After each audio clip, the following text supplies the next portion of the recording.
All right, guys, check it out. I got a 2020 Polaris RZR XP 1000 Pro. Been chasing down misfire code 65590, 65592. I have been up and down with this thing. I've replaced primary clutch, secondary clutch. I went through and replaced the coil. I know it's a zip tie, but I haven't bolted it back up yet. Plug wires, plugs, gapped them, changed the oil. I checked all the connections to our fuel injection. None of the connections or any of the wires are dry rotted or broken. I've been chasing this down for at least a week now. And so I popped it up here.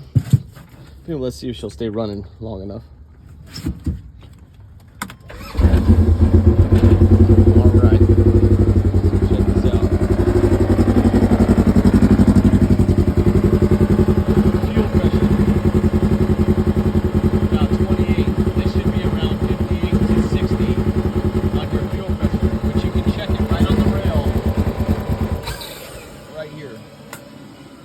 So don't be like me, don't be replacing a bunch of parts. Come to find out it's a fuel pump. Alright, man, just thought I'd let you all know what I found. Take care.